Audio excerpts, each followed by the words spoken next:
low-key approach today. He's my friend. That's great. Good job. Thank you very much, Emmanuel. Germany, the new chancellor of Germany he's easy to spot because he's very tall and he's very smart and he's doing a fantastic job for his country. Appreciate it very much. And congratulations, a big election. That was a big one. That was going to change things. Greece, we have Greece. We have Hungary. Oh, Victor, where is Victor? Victor. We love Victor. Victor, I call him. You know, I put the little accent on it. You are fantastic, all right? I know a lot of people don't agree with me, but I'm the only one that matters. You are fantastic. He's a great leader. I endorsed him the last election he had, and he won by 28 points. So you're going to do even better this time. If you have another election, and you're going to do great, and we appreciate it. And we're behind you 100%. That's Hungary. India is a great country with a very good friend of mine at the top, and he's just done a fantastic job. And I think that Pakistan and India are going to live very nicely together, right? That's not a very, they are. And they're two great, I tell you, leaders, great leaders as far as I'm concerned. Indonesia, we covered, and I just want to say that that's a big country, a powerful country. It does unbelievably well, and it's great to have you.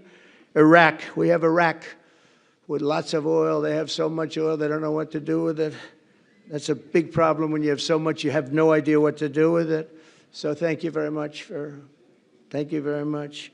Italy, we have a young woman who's, I'm not allowed to say it because usually it's the end of your political career if you say it. She's a beautiful young woman. Now, if you use the word beautiful in the United States about a woman, that's the end of your political career, but I'll take my chances. Where is she? There she is. You don't mind being called beautiful, right? Because you are. Thank you very much for coming. We appreciate it. She wanted to be here, and she's incredible, and they really respect her in Italy. She's a very successful politician. We have Norway. Oh, Norway. Norway. What happened, Norway? What happened? Where's Norway? Where is he? We have Johnny. We're going to the World Cup. I can tell you that. Where's Norway? I don't think he wants to stand. Oh, he's back there. Well, we have Norway. Oman, again. We have Paraguay.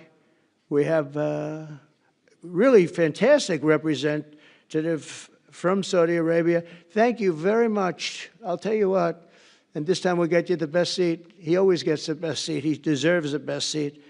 But what a great place it is. Spain. Where's Spain? Are you guys working on him with respect to the GDP? We'll get close. We'll get close. But fantastic job you're doing. And UAE, which is great. United Kingdom. Where's United Kingdom? Where's our friend? Where? Come here. Is everything going good? Very good. That's very nice that you're here. These people all came in like 20-minute notice.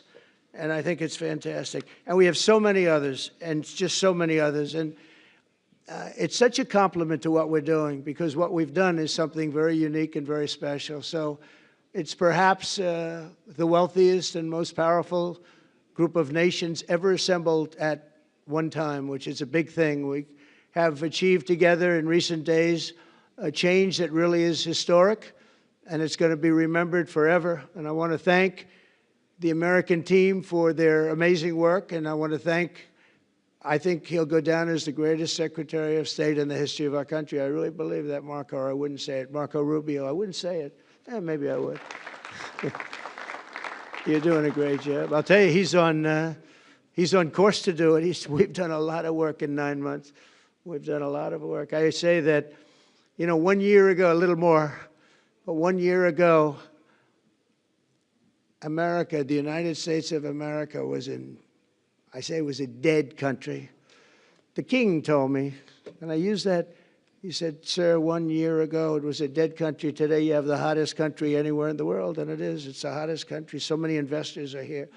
We have over $17 trillion being invested in the United States, which is a record that nobody has ever beaten. I don't think anybody will. And we still have 4 months to go before it's a year. So in 8 months, we have over 17 trillion. We're actually very close to $18 trillion. There's never been, as an example, the previous administration had less than $1 trillion over 4 years. We have, we're close to breaking $18 trillion in 8 months. That's pretty amazing. No country's ever done that. I want to also thank Special Envoy Steve Witkoff and my son-in-law and a great guy, Jared Kushner. And I even have my daughter here, Ivanka. Ivanka, please stand up. Ivanka's here. Wow. Thank you. Thank you, Ivanka. We have a great team, and we have, as you know, General Raisin Kane. We have John Radcliffe. We have Tom Barrack. We have really a lot of good talent. We have Pete Hegseth, who's now Department of War as opposed to Department of Defense. We made a little change. Somehow I like the name better, so do you, so do a lot of people. But the momentous breakthrough that we're here to celebrate tonight is more than the end of the war in Gaza. It's with God's help. It'll be the new beginning for an entire beautiful Middle East. From this moment forward, we can build a region that's strong and stable and prosperous and united in rejecting the path of terror once and for all. We want to get rid of the terror and get on to other things. There are many other things in life that are so good. The final sprint to this deal began less than 3 weeks ago on the sidelines of the United Nations in New York. I met with many of the people in this room, and it all just started coming together. I've known so many of you for so long. You're friends of mine. You're great people. I have a couple I don't like in particular, but I won't tell you who. I have actually a few of them I don't like at all, but you'll never find out who they are. Well, maybe you will, come to think of it. But I have most of you who I like a lot, and I respect a lot. Maybe that's more important. We listened, and we exchanged ideas, and we kept pushing forward until the job was done, and the first steps to peace are always the hardest. And today we've taken them, and we've put them all together, and we've come up with this beautiful mix like nobody thought was possible. And as you know, I've just come from Israel. It was an amazing day to watch the hostages come in and to watch all of the other things and do all of the other things that we did. And like all of us here this evening, the Israeli people are overjoyed that the war has ended. Many of you have had dancing in the streets. They had dancing in the streets. And they've been dancing for weeks now once they heard about this, and they heard that it was even a possibility. They're elated at the arrival of the hostages and excited to begin this new chapter for the entire region, and it's going to be that, and they are going to be great partners, and I hope everybody's going to join the Abraham Accord. I like to say the Avraham. I love Avraham, but somehow it doesn't sound as good when I say it as it does when some of my other friends say it who are from the region. But we're going to get a lot of people joining the Abraham Accords. We have the 4 great nations that did it early on, and they stayed with it.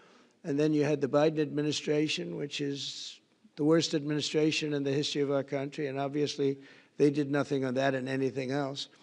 And so it stayed at 4, and now a lot of people, even today, they're talking about all joining up. So many people have talked to me about that, and it's going to be a great tribute to really the United States. I mean, the United States has worked very hard in the Middle East, so it would be a tribute to us and to Jared and to Steve and to all of the people, Marco, all of the people that have worked so hard on that. And it really is going to bring, it's going to guarantee that it all stays together. You're going to do well, because the 4 nations do very well. I mean, they do extremely, they're wealthy, but they're a lot wealthier because of it. So I hope everybody's now joining up. Now we have no excuses. We don't have a Gaza, and we don't have an Iran as an excuse. That was a good excuse, but we don't have that anymore. All the momentum now is toward a great, glorious, and lasting peace. And our commitment to fulfilling the 20-point plan we developed together will be the crucial foundation for achieving that bright future. And it's being worked on right now as we speak. And we're actually in stage 3 and 4. It's not going to be, just divided down so simply. We can be long advanced on some of the things that we say we're going to do.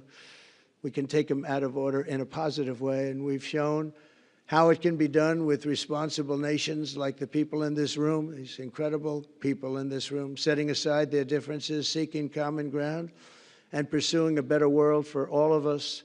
And that spirit's my dream, that we all get together and enjoy our life. And we're going to put some of you on the Board of Peace. Everybody wants to be on the Board of Peace. They said, would you be the chairman? I say, I'm pretty busy too. But whatever we can do to have peace in the Middle East, it's worth it. But everybody wants to go on the Board of Peace, so we're probably going to enlarge it. We're going to get, and the leaders, the top people, the top leaders, they want to be on the Board of Peace. A beautiful term. At first I wasn't sure, and then I realized how beautiful it is. And for the people of Gaza, the focus now must be on restoring the basics of a good life. We're going to have a lot of money coming into Gaza and a lot of rebuilding and building. It's not so much rebuilding, it's really building, cleaning up and building. And I'm pleased to announce that numerous countries of great wealth and power and dignity have come forward to me, and just today and over the last week, to say they want to help in the reconstruction of Gaza, putting up whatever money is necessary. And the money is, of course, it's a lot of money, but it's not much compared to the value or the wealth of these tremendous countries, and they are ensuring stability and success in the Middle East. So when you think about it, it's a very, very small amount of money is necessary, relatively speaking. And as those commitments are made, I'm going to let the world know who is doing it, because they really deserve great credit for doing it, and they're going to do something that's really monumental. This is a monumental day. This is a monumental moment in the history of the world beyond the Middle East.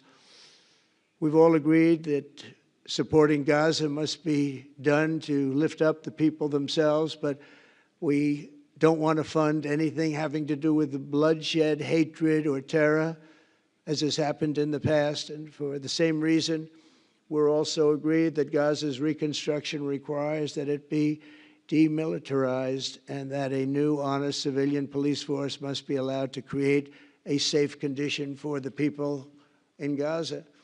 As I said earlier, I intend to be a partner in securing a better future. We're going to be working, you're going to be working with the United States, and we're going to make sure that the Middle East is going to be a safe and secure place. It's a very important place in the world, means so much. There were so many people who said the Middle East, and this has been going for many, many decades. I've read it many times, that World War III will begin in the Middle East. It's not going to happen. That's not going to happen. There was a time that you would have thought it could have, but it's not going to happen. There won't be World War III, hopefully at all, but it's not going to start in the Middle East. We're not going to have a World War III if we're smart. There'll never be a World War III. Our work begins right here and right now. From ancient times, this region has been extraordinarily mixed with respect to people, culture, religions, all of the different elements of national characters, unlike maybe anywhere else on earth. And for 3,000 years, there's been conflict. For whatever reason, there's been tremendous conflict, always conflict. But today, for the first time anyone can remember, we have a once-in-a-lifetime chance to put the old feuds and bitter hatreds behind us. And that's why so many people in this room, they didn't get along. Some did, some didn't, but they're getting along now. This has brought the people together. This is the first time the Middle East crisis has brought people together as opposed to driving them apart.